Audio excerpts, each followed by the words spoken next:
오늘 우리에게 주시는 하나님 말씀 신약성경 고린도후서 6장 1절 2절 말씀이 되겠습니다. 신약성경 제가 가진 책으로 291페이지입니다. 고린도후서 6장 1절 2절 말씀 자신 줄 알고 하나님의 기록된 계시의 말씀을 제가 봉독합니다. 하나님의 말씀을 경청하시기 바랍니다. 우리가 하나님과 함께 일하는 자로서 너희를 권하노니 하나님의 은혜를 헛되이 받지 말라. 이르시되 내가 은혜 베풀 때에 너희에게 듣고 구원의 날에 너를 도왔다 하셨으니 보라 지금은 은혜 받을 만한 때요 보라 지금은 구원의 날이로다. 아멘. 자리에 앉으시기 바랍니다. 기도하겠습니다. 하나님 아버지 은혜를 감사합니다. 오늘도 거룩하고 복된 하나님의 날, 주의 날을 기억하여 하나님 주의 전에 나와 예배하는 중에 이제 하나님의 귀한 말씀 앞에 머리 숙였습니다. 하나님이여 오늘도 말씀하시는 주님의 그 말씀 듣고 우리의 육신의 귀로만 듣는 것이 아니라 심령의 귀로 깨닫게 하시고 또 이 말씀이 우리에게 요구하시는 대로 살아가는, 그래서 삶의 열매를 풍성하게 맺는 복된 우리 모두가 되게 하옵소서.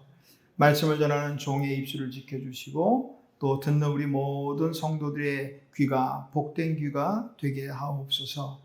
예수님의 이름으로 기도하옵나이다. 아멘. 자, 오늘 앞뒤 옆에 계신 분에게 이렇게 인사할까요? 자, 은혜 받읍시다. 은혜 받읍시다. 은혜 받읍시다. 우리 오후에 참여하시는 분들 또 자주 부르는 찬양 가운데 그 찬양이 있죠. 은혜 아니면 살아갈 수가 없네. 호흡마저도 다 주의 것이니. 한번 물어보죠. 우리 찬송도 그렇고 이 복음성가도 사실 찬양인데 이 찬양의 가사들을 우리가 부르면서 이 가사들 한번 생각해 보자고요. 은혜 아니면 살아갈 수가 없네. 정말이요? 호흡마저도 주의 그분의 것 믿습니까? 또 그런 찬양도 있더라고요. 살아가는 이 모든 순간이 주의 힘을 나는 믿네. 정말이요? 살아가는 순간순간이 정말 하나님의 은혜인 것을 아멘? 그냥 입으로만 우리 부를 게 아니라 정말 이런 찬양의 가사와 곡을 만드신 분 가만히 생각하면 참 귀해요. 어쩜 이렇게 아름답고 멋진 신앙의 고백들을 이렇게 노래로 만들 수 있을까? 이 찬양의 가사들 은혜에 대한 찬양이 많이 있겠지만 정말 은혜 아니면 살아갈 수가 없을까? 나의 호흡마저, 내 숨쉬는 그것마저도 하나님의 은혜, 살아가는 모든 순간이 하나님의 은혜. 혹 받은 은혜 이미 다 사라져 버리지는 않았을까? 오늘 말씀을 준비하면서 여러 가지 많은 생각을 해봤어요. 정말 받은 은혜가 사라질 수 있을까? 우리 은혜 받으실 줄 믿습니다. 순간들이 있죠. 은혜 받은 순간들이 있죠. 그런데 어느 순간 보면 정말 그 은혜 받았던 그 순간의 감격과 또 감동, 이런 순간들이 있었는데 어느 순간 또 돌아보니까 받은 은혜 다 까먹어 버리진 않았는가. 필립 얀시라는 분은요, 쓴 책 가운데 제목이 하나님 은혜가 사라졌어요. 이런 제목의 책이 있어요. 저자는 안타깝게도 은혜가 사라진 이 세상에서 교회의 명성과 또 영향력도 동시에 다 사라져 버렸다는 거예요. 그러니까 은혜가 사라진 교회는 세상에서 아무런 영향을 미칠 수 없다는 거예요. 교회, 뭐 건물이 아니죠. 우리 모두죠. 우리 개개인이 교회 아닙니까? 은혜가 사라진 이 교회는 세상에 아무런 영향력을 미칠 수가 없다. 그런 말이죠. 은혜가 사라진 교회는 마치 무엇과 같으냐? 물이 말라버려 바닥을 드러낸 저수지 혹은 댐. 우리 가뭄 때 보면은 뭐 저수율이 아주 떨어져가지고 저수지나 댐 같은 게 바닥을 다 드러내는 경우가 있더라고요. 우리나라만은 문제는 아니죠. 그래가지고 수백 년 동안 물에 갇혀 있다가 말라가지고 드러나는 유적물도 있더라고요. 또 그런 부분은 좋은 부분도 있겠는데, 은혜가 사라진 교회가 바로 그런 모습이란 말이죠. 말라버린 저수지. 참 별로 보기 좋지 못해요. 은혜의 강물이 말라버린 교회라면 수만 명이 모이는 대형 교회는 무슨 소용이 있고, 뭐 대형 교회만이 문제예요? 몇십 명 모이는 교회는 또 뭐가 다를 거 있어요? 따라서 교회는, 또 하나님의 사람들은 은혜가 늘 충만해야 되겠습니다. 은혜 충만하시기를 주님의 이름으로 축원합니다. 히브리서 기자는요, 히브리서 12장 5절에서 15절에서 이렇게 말합니다. 너희는 하나님의 은혜에 이르지 못하는 자가 없도록 하라. 하나님의 은혜에 이 말에 의하면 하나님의 은혜에 이르지 못하는 사람도 있더라 이 말이에요.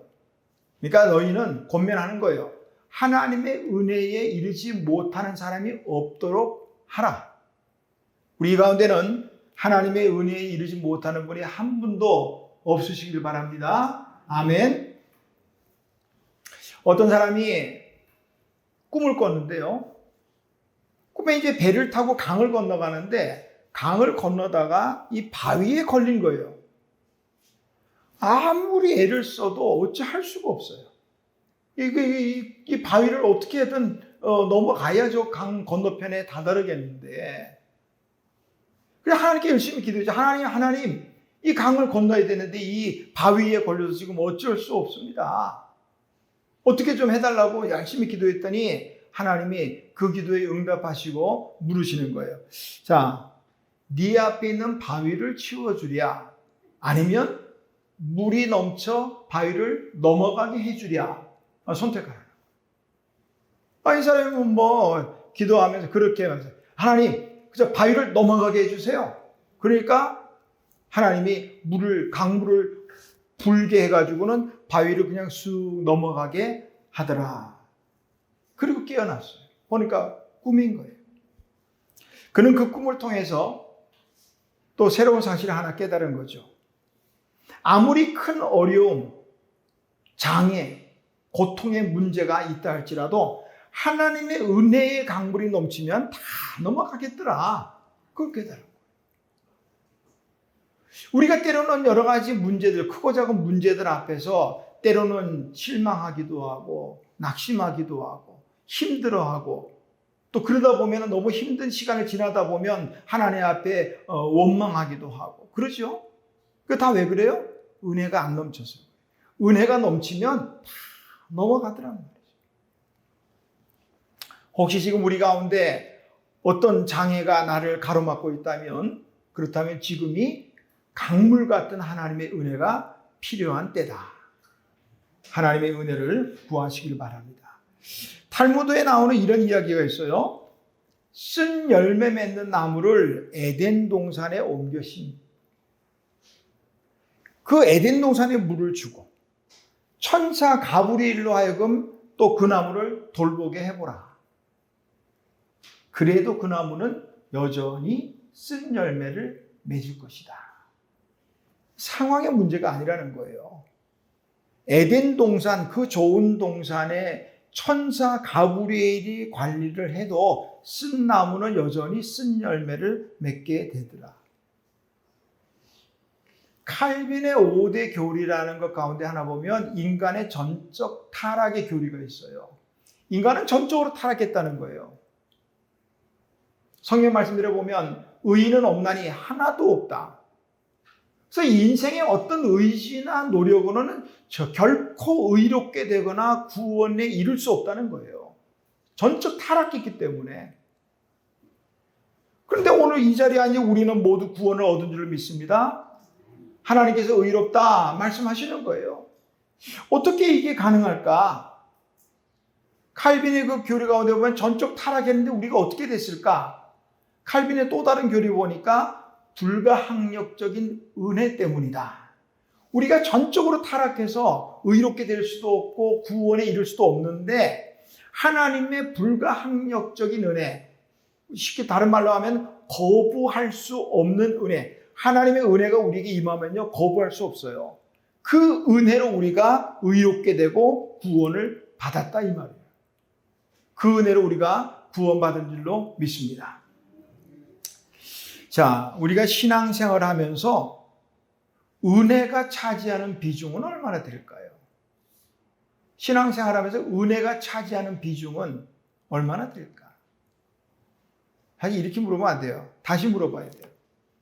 우리 신앙생활에 있어서 은혜를 빼고 나면 남는 것이 무엇이 있을까? 신앙생활은요, 은혜로 하는 거예요. 은혜로. 내 열심으로 하는 거 아니에요. 내 지식으로 하는 것도 아니고요. 은혜로 하는 거예요. 은혜.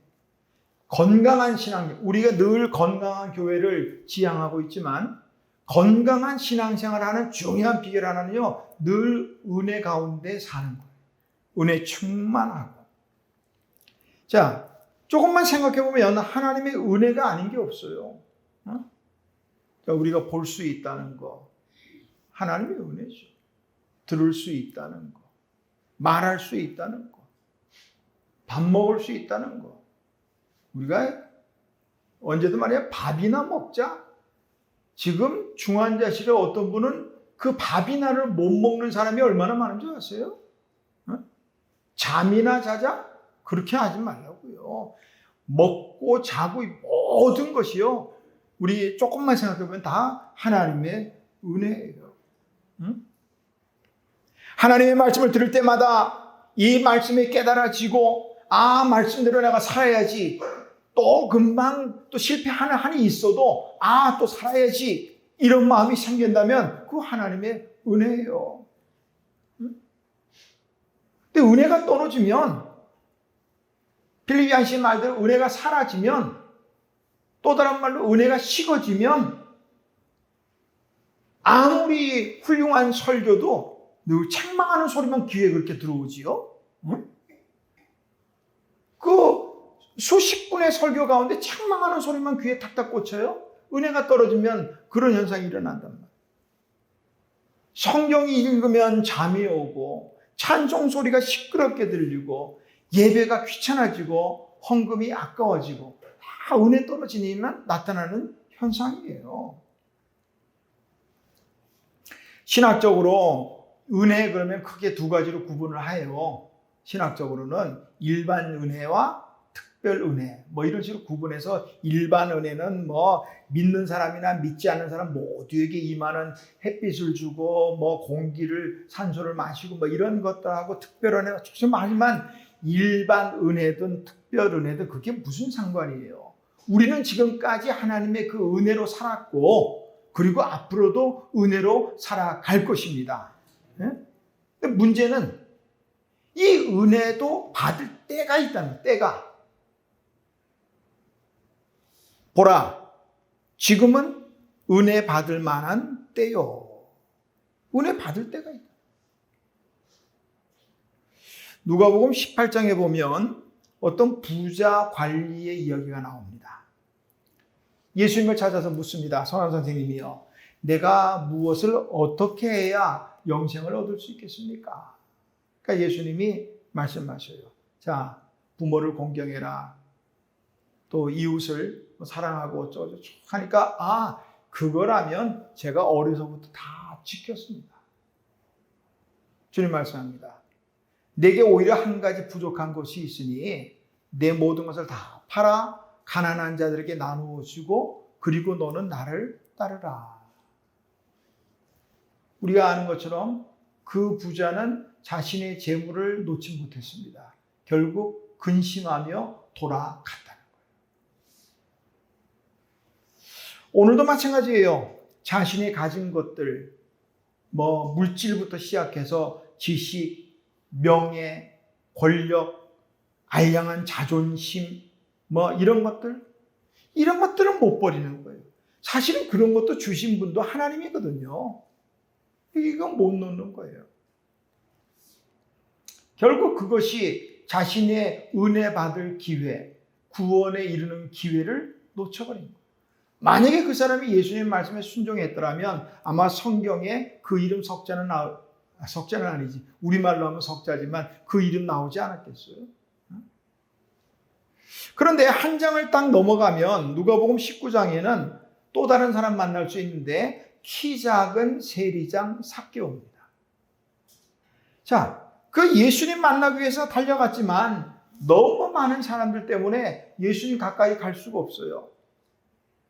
그러니까 뽕나무로, 옛날 성경은 뽕나무고 새로 이제 번역된 성경들에는 돌감람나무로 올라갔단 말이죠. 정말 체면 구경이 돼.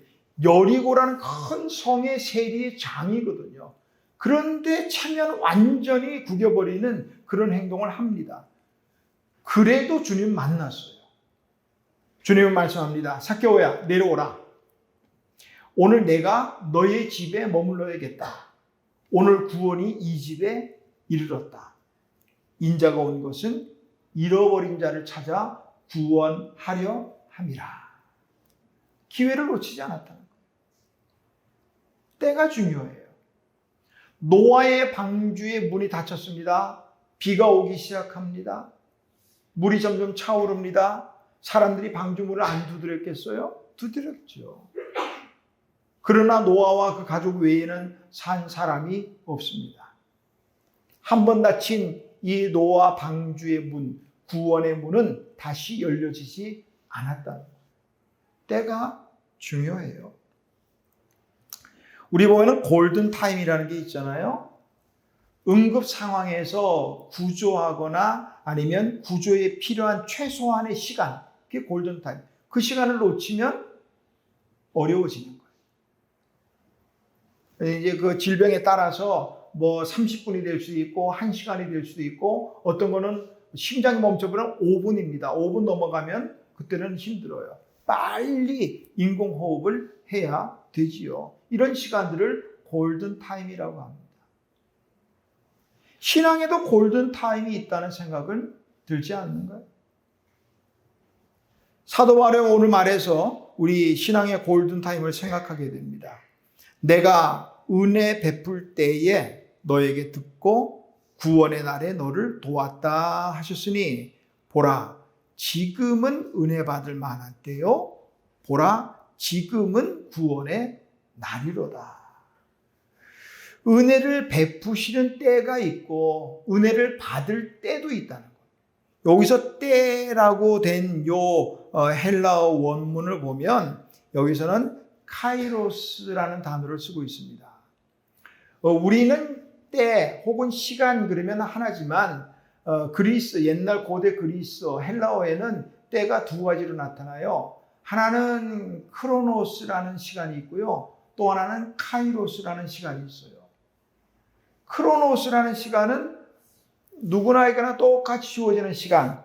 지금 대략 11시 37분이네요. 다 똑같아요. 나에게도 11시 37분이고 여러분에게도 11시 37분. 물론 시차도 있지만 누군가에게도 또 11시 똑같아요. 이게 크로노스의 시간. 내 의지와 상관없이 그냥 흘러가는 거예요. 그러나 오늘 원문에서 사용된 때라는 시간은요. 카이로스라는 시간이에요. 이 시간은 누구에나 그냥 기계적으로 흘러가는 시간이 아니라 특별한 어떤 상황, 어떤 사건, 이런 것들에 의해서 만들어진 시간이에요. 내가 뭐랄까요? 특별한 상황이 있죠. 죽을 뻔한 상황에 살아났다. 그럼 그 사람에게는 정말 그 시간은 특별한 시간이에요. 다른 사람에게는 의미 없는 시간이 될 수 있겠지만 그 사람에게는 그 시간은 잊을 수 없는 시간이 되거든요. 바로 그게 카이로스라는 시간이에요. 오늘 은혜 받을 만한 때가 바로 그런 거예요. 그래서 이단들도 그래서 물어보나? 구원 받았어요? 그러면은 그러면 언제, 몇 년, 몇 월, 며칠 이렇게 따지더라고요. 근데 어떻게 보면요, 사실 우리가 정말 구원의 은혜, 그 놀라운 일생의 정말 대단한 사건 아니에요? 우리 육신에도 태어난 날 하면은 뭐 몇 년, 몇 월, 며칠, 몇 시, 그리고 뭐 무슨 띠, 우리나라 같은 경우 무슨 띠, 양력은 어떻게 하고 음력은 어떻게, 다 그 정말 하잖아요. 근데 영적으로 새로 나온 그 구원받은 거듭난 시간은 그 놀라운 사건인데 사실 별로 기억 안 해요. 그러니까 이단들이 그 틈을 파고드는 거예요. 어쨌든 그런 때 정말 중요한 거예요. 바로 은혜 받는 것도 그럴 때가 있다는 거예요. 응? 전도서 기자는 그렇게 말합니다. 범사에 기한이 있고 천하 만사가 다 때가 있다는 거예요. 은혜도 받을 때가 있다. 언젠가 우리가 은혜 받았죠. 언젠가는 정말 충만한 때가 있었습니다. 은혜 받았을 그때는 정말 뭐 은혜가 막 차고 넘쳐가지고 천국을 살아가는 그런 기분, 그런 기분을 느낄 때가 있죠. 근데 지금은 어때요? 예전에 그 은혜 받을 때는 내가 그냥 이 불타는 사명감으로 온 세상을 변화시키고 죽어가는 영혼들을 막 이런 때가 있었는데 지금은 은혜가 떨어지든지 사라지든지 식어지든지 뭐 그래 보니까 전혀 덤덤해지고 누군가가 그 은혜에 충만한 시기에서 막 업돼 있는 분들 보면은 나도 그랬어. 이게 전부. 말씀 묵상하면서 그런 생각을 해봤어요. 은혜도 사라질 수 있을까? 조금 다른 말로 은혜도 유통기한이 있을까? 여러분 어떻게 생각해요? 은혜의 유통기한이 있을까요? 은혜가 뭐 썩어 문드러질 것도 아닌데 뭐 그렇게 말할 수 있겠죠. 근데 보니까 은혜도 유통기한이 있어요. 어떤 분은 그래요. 은혜의 유통기한 얼마냐? 하루. 왜 그런가 했더니 광야에서 이스라엘 백성들이 만나를 먹을 때 그때를 생각했던 것 같아. 만나는 그날 먹으면 그날 거둔 거 그날 다 치워야 되잖아. 그리고 다음날 전날 은혜 가지고 살아가는 거 아니거든요. 오늘 은혜, 오늘 내게 필요한 은혜를 또 받아야 되는 거. 만나를 또 구하듯이. 아마 그분은 그렇게 생각했던 것 같아요. 그러니까 은혜의 유통기간은 하루다. 근데 또 어떤 글을 보니까 어떤 분은요, 은혜의 유통기한은 극히 짧고 변화무쌍하다. 저는 그 말에 동의합니다. 말씀에 은혜 받고 찬양으로 뜨거워지고 그 상태라면 정말 내 모든 것 다 주님께 위해서 드릴 수도 있고 막 이런 불타는 사명감도 생길 수 있는데 그런데 어느 한순간 다 까먹어요. 내가 그때 왜 그랬지? 미쳤나 봐. 이렇게. 그런 말 있잖아요. 기도원에서 정말 몇 날 며칠 은혜 받고 충만해가지고 내가 이제 새롭게 태어났다. 막 그러고 하는데 내려오면서 다 까먹어버린 경우 있거든요. 그런 경우에 없을 수도 있겠지만. 따라서 우리는 항상 은혜의 삶을 살아야 해요. 항상. 은혜 받는 사람의 시간은 언제냐? 지금이라는 거, 지금. 오늘 2023년 9월 17일, 지금 11시 40분, 이 시간에 받을 은혜, 이 시간 넘어가면요, 다시 그 은혜는 없는 거예요. 시바전 목사가 어릴 때 예수 믿고 난 다음에 예수님을 제대로 만나고 난 다음에는 어린데도 불구하고 예배는 매번 참석했다는 거예요. 그럼 뭘 그렇게 열심히 참석하느냐 했더니 참 하나님이 지혜를 주시니까 그렇겠죠. 그 어린 스벌전이 그렇게 말했다는 거예요. 하나님의 은혜가 언제 임할지 어느 예배 때 임할지 모르기 때문에 다 참석해야 된다는 거예요. 동의하시면 아멘. 주일 낮 예배 우리는 주일 낮 예배만 대예배야. 나머지는 소예배야 다. 그렇게 중요하지 않은 예배가 되버렸어요. 아니요. 하나님께 예배하는 시간은요, 주일 낮 예배든 오후 예배든 수요 예배든 구역 예배든 새벽 예배든 다 중요한 거예요. 아멘. 어느 시간에 하나님의 놀라운 은혜가 임할지 누가 알아요? 어쩌면 하나님이 우리가 그렇게 중요하지 않게 생각하는 그 시간에 예배를, 좀 이따 나오겠지만 예배를, 은혜를 잔뜩 쌓아두셨는데 그 자리에 없다. 그 은혜는 재고품되는 거예요. 이제 우리의 표현대로. 기억하세요. 내일은 나의 날이 아닐 수 있어요. 그렇다면 은혜 받는 시간은 언제냐? 지금이라는 거예요. 내가 은혜 베풀 때에 보라, 지금은 은혜 받을 만한 때요. 내가 은혜 베풀 때라는 것은 하나님의 입장이고요. 내가 은혜 받을 만한 때에, 이거는 우리 받는 사람 입장. 그러니까 은혜를 베푸시는 분이 있고 은혜를 받는 사람이 있다. 은혜를 베푸시는, 하나님은 은혜를 베푸시는데 문제는 받는 사람의 문제가 있어요.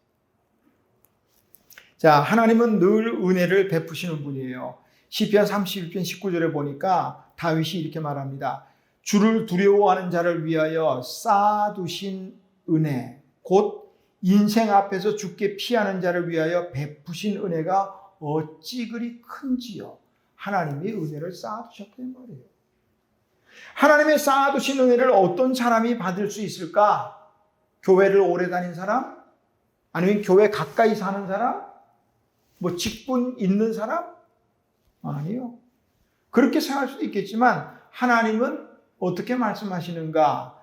출애굽기 33장 19절에 보니까 나는 은혜 줄 자에게 은혜를 주고 긍휼히 여길 자에게 긍휼을 베푸느니라. 세번역 성경, 나는 은혜를 베풀고 싶은 사람에게 은혜를 베풀고, 하나님께서 은혜를 베풀고 싶은 사람이 있다는 거예요. 이 말씀을 따르자면 하나님이 은혜를 주고 싶은 사람이 있다는 거예요. 내 저걸 아무리 봐도 저거 은혜 주고 싶은 마음이 없어. 이거 인간적인 해석이에요. 하나님의 은혜는 쌓여 있다고요. 근데 주고픈 마음이 있어야 되는 거예요. 주고픈 마음. 이쪽을 말했다고 또 혹시 이쪽 시험 들지 마세요. 하나님의 은혜를 주고 싶은 마음이 있어야 된다는 거예요. 자, 우리 한번 해볼까요? 나는 은혜를 받고 싶습니다. 하나님이 베풀고 싶은 마음이 있어야 돼. 어떤 사람이에요? 교회 오래 다녔다고 아니라니까요. 헌금 많이 한다고 아니라니까요. 어떤 사람? 은혜를 정말 사모하는 사람. 사모하는 사람. 성전의 뜰만 받는 사람에게 이런 은혜가 임하지 않아요. 은혜를 정말 사모하는, 간절히 사모하는 그런 사람. 디모데전서 3장 1절에서 사도 바울은요, 교회의 일꾼은 선한 일을 사모하는 자, 그렇게 말했고요. 고린도전서 12장 31절에서는 너희는 더욱 큰 은사를 사모하라. 시편 107편 9절에서 시인은 그가 사모하는 영혼에게 만족을 주시며 줄인 영혼에게 좋은 것으로 채워주심이로다. 사모하는 마음이 있어야 돼요. 야곱은 사모하는 마음, 좀 지나치긴 했지만 우리가 볼 때 그래서 결국 형도 속이고 아버지도 속이고 했지만 그 사모하는 마음 때문에 둘째지만은 장자의 권을 뺏고 장자의 복을 자기가 얻잖아요.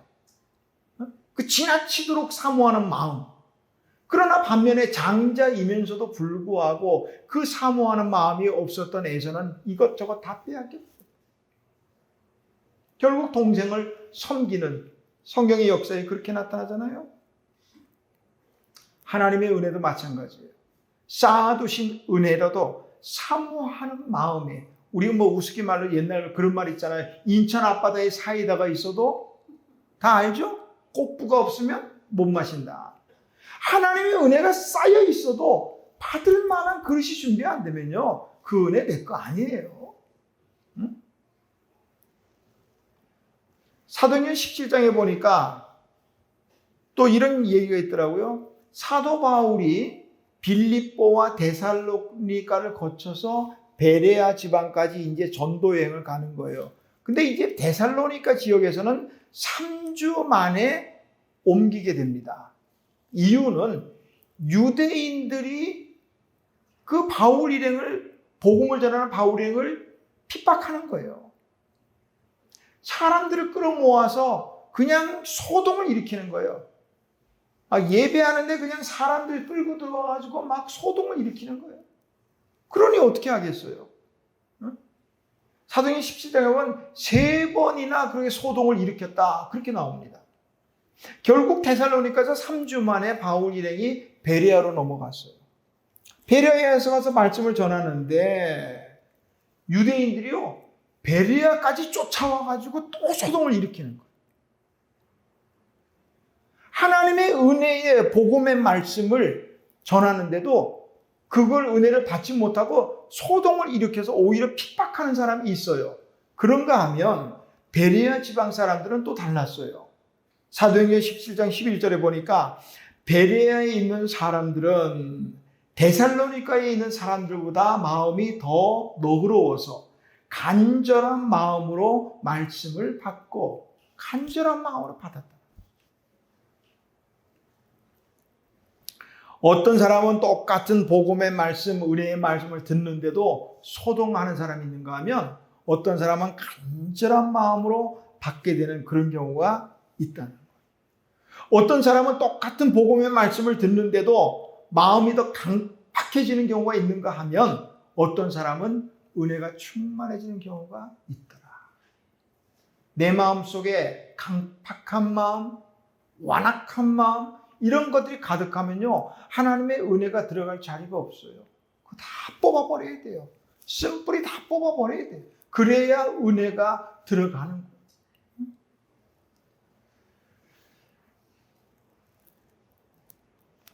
자, 중요한 것은 이제 언제나 그래요. 저도 말씀을 준비하면서 이 성경에서 말씀하고 있는 내용과 요거를 우리 조금 어렵게 텍스트 이렇게 말을 해요. 그 다음에 중요한 건 이 텍스트가 말씀하시는 대로 우리의 삶 속에서 어떻게 살아내느냐, 컨텍스트, 이게 중요하다. 말씀은 말씀이고 삶은 삶이고 내 현실이 이런데 무슨 말씀대로 어떻게 살아간단 말이에요. 이렇게 해서는요, 아니에요.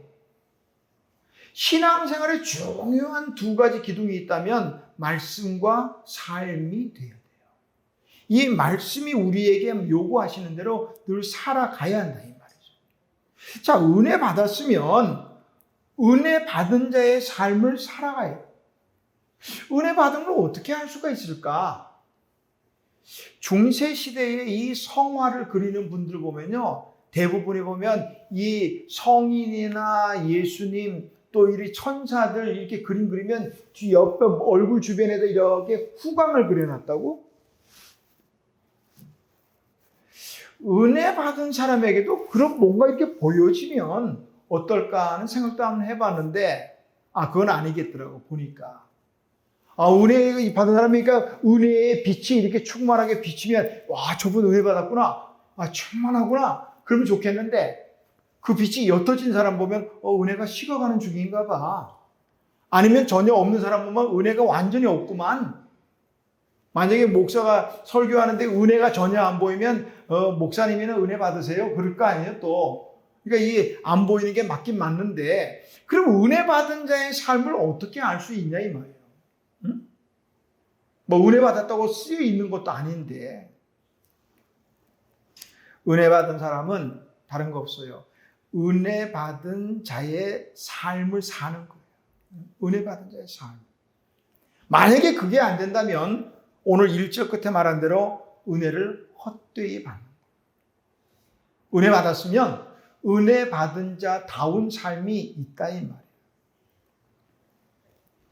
은혜 받은 자의 삶은 어떠해야 되는가? 고린도후서 9장 8절에 보니까 하나님이 능히 모든 은혜를 너희에게 넘치게 하시나니, 이는 이유가 나와요. 하나님이 우리 모두에게 은혜를 넘치게 하시는 이유가 있단 말이에요. 이는 너희로 모든 일에 항상 모든 것이 넉넉하여 모든 착한 일을 넘치게 하려 하셔요. 착한 일을 넘치게 하려는 거예요. 은혜 받으면 착하게 살아야 돼요. 네? 은혜 받으면 착하게 살아요.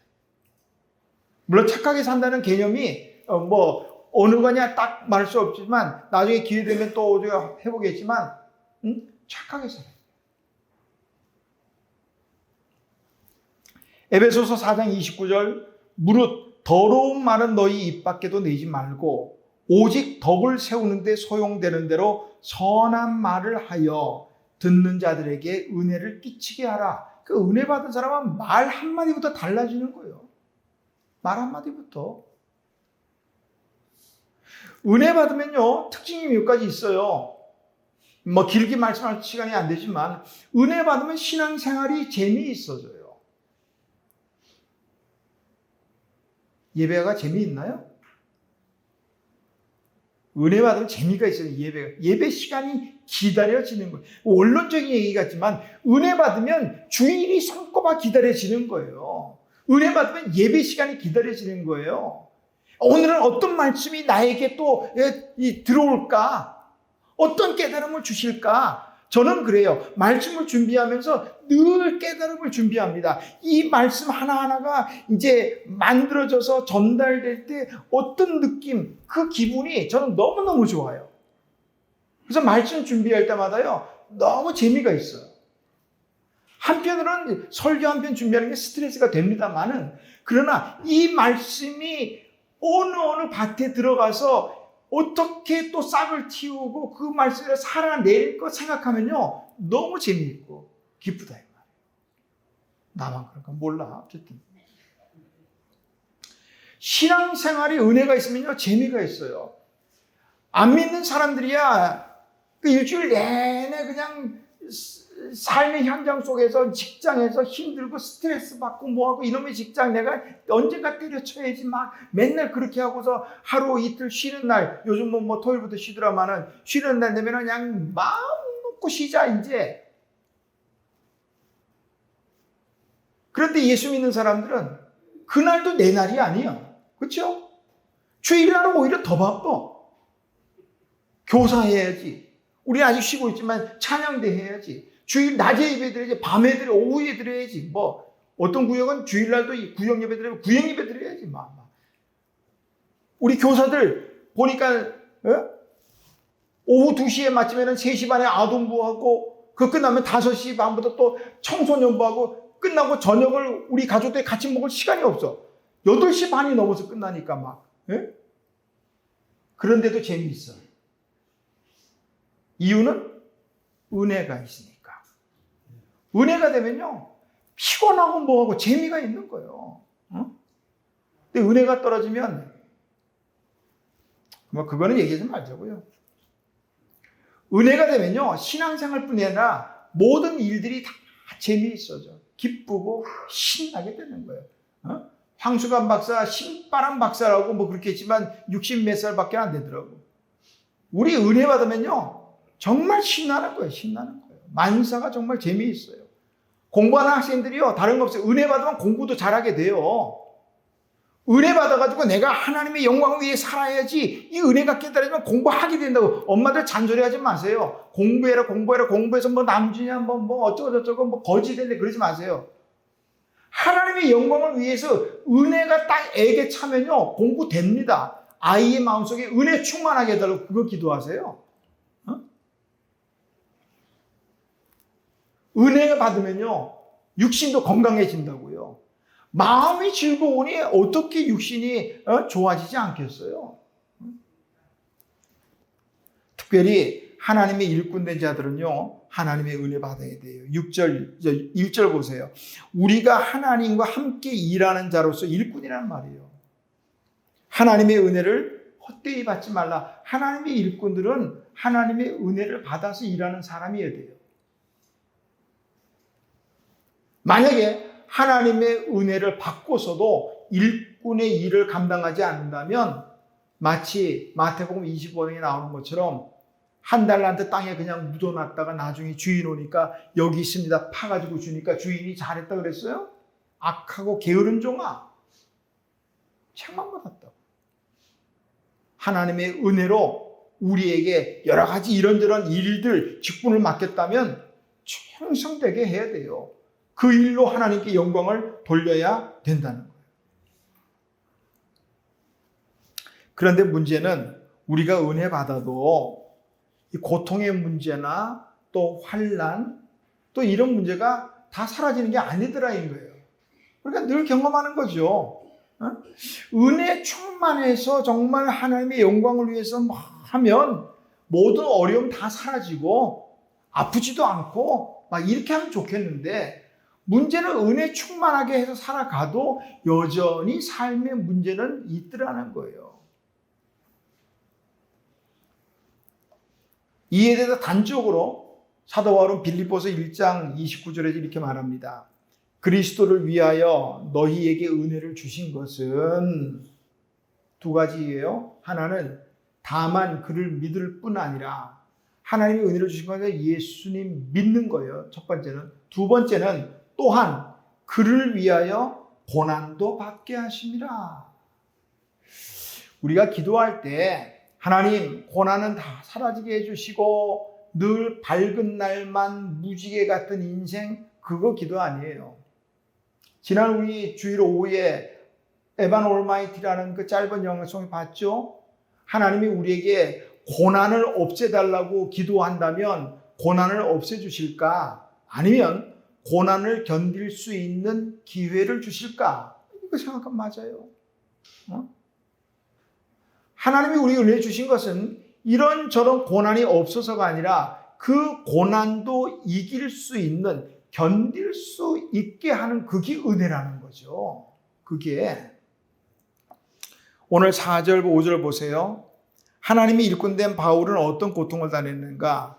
4절 뒤에 보니까 환난과 궁핍과 고난과 매맞음과 갇힘과 난동과, 예수 믿고 복음을 전하는데 이런 고통 나면 누가 하겠어요, 이거 지금? 네? 누가 하겠어요, 이거를? 복음 전한 자에게 하나님이 정말 노후 대책도 세워주시고, 복음 전도하는데 필요한 모든 물질, 인력, 인맥 다 해주면 그래도 좋을 법한데, 오히려 환난과 궁핍과 고난과 매맞고 갇히고, 이거 누가 하겠어요, 이거? 그런데 이런 상황 속에서도 은혜가 임하니까 이런 중에도 6절부터 나오죠. 깨끗해요. 이런 상황에 전혀 타협하지 않습니다. 깨끗합니다. 오래 참습니다. 중간에 다 좀 치우고 10절 근심하나 항상 기뻐하고. 어떻게 가능할까요? 이게 바울은 도대체 매 맞으면 잘 견디는 어떤 특별한 DNA가 있을까요? 그 40에 하나 가는 매말을 5번이나 맞았는데 어떻게 견딜까요? 은혜예요, 은혜. 은혜가 충만하니까 그런 고통도 다 견뎌내더라, 이 말이에요. 견뎌내. 오늘 우리에게도 그런 은혜가 있기를 주님의 이름으로 축원합니다. 이런 은혜. 8, 9절에 보니까 무명한 자 같으나 유명한 자요. 그런 말 있잖아요. 호사는 유피요, 인사는 유명이라. 호랑이는 죽어서 가죽을 남기고 인간은, 사람은 죽어서 이름을 남긴다. 그러니까 어디 웬만한 좋은 경치전 데 가면 죄다 이름 써놨어. 바위든 나무든 뭐 다 써놨어. 담양의 중록원을 갔는데, 예전에 우리 청년들하고 같이 갔었죠. 담양의 중록원이라고 이 대나무 숲으로 이루어진 멋진 곳이 있어요. 거기 들어가면 대나무 숲으로 이루어져서 바람이 불면 그 바람에 스치는 대나무 잎에 사각사각 스치는 소리, 그 소리 들으면서 중림욕, 산림욕이 아니라 중립, 대나무 숲의 이 산림욕처럼 하고, 그리고 대나무 그 잎에서 떨어지는 이슬로 만들어졌다는 중로차라는 것도 있고, 그거 한 잔 또 마셔보고, 그리고 또 대나무 태워가지고 만든 목초액이 아니라 죽초액이라고 하죠. 그걸로 만든 또 발 마사지 족욕, 그것도 한번 얼마나 좋은지 몰라. 한번 가자고. 그런데 거기에는 8개의 코스로 나눠져 있어요. 그 제일 입구에 뭐 있는지 아세요? 간판이 낙서 금지 이렇게 돼 있어요. 이해가 되셔요? 그 길 따라 가다 보면 대나무에 엄청 이놈 저놈 이름 다 적어놨어. 이놈 저놈 해도 되나 모르겠다. 다 이름 적어놨어. 어떤 경우는 영희철수 하트도 해놨어. 보면서 그 생각했네. 저 사람들 결혼했을까? 결혼했다면 잘 살까? 그렇게 다 새겨놓고.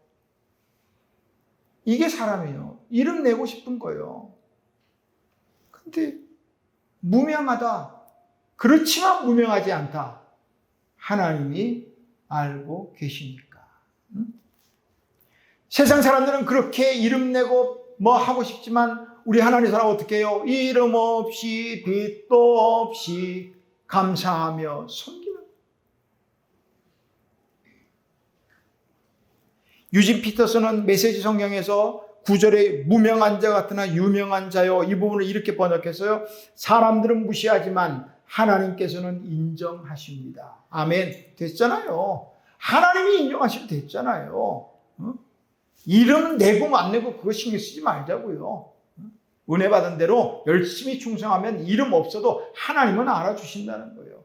세상 사람들 다 알아줘도 나중에 하나님 앞에 섰을 때 하나님이 난 너를 도무지 모르겠다. 이게 아니라 세상 사람들 다 몰라줘도 하나님 앞에 갈 때 그래 잘했어. 굿 착하고 충성된 종아. 이거면 됐잖아요. 우리는 때때로 고통당할 때 그런 생각을 할 수 있어요. 하나님의 은혜가 이제 내가 사라졌는가.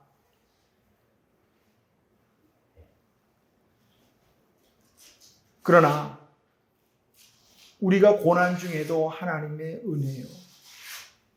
시편 119편 67절 이하에 보니까 고난당하기 전에는 내가 그릇 행하였더니 고난당한 것이 내게 유익이라.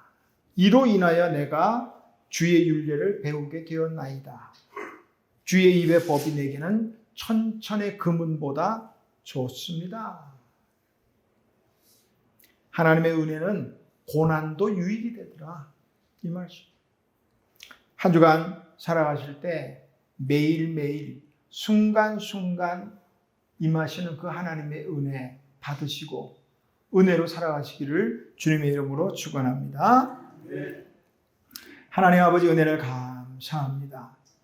부족한 자들이 순간순간 하나님의 은혜로 살아왔습니다. 하나님의 은혜 아니고는 살 수 없는 저희들이었습니다. 감사합니다. 이제 날마다 순간마다 또 하나님의 은혜로 살아가게 하시고 주신 은혜 받은 은혜로 이제 은혜 받은 자의 삶을 잘 살아내서 우리 하나님 앞에 늘 칭찬받는 삶이 되게 하옵소서. 예수님의 이름으로 기도하옵나이다. 아멘.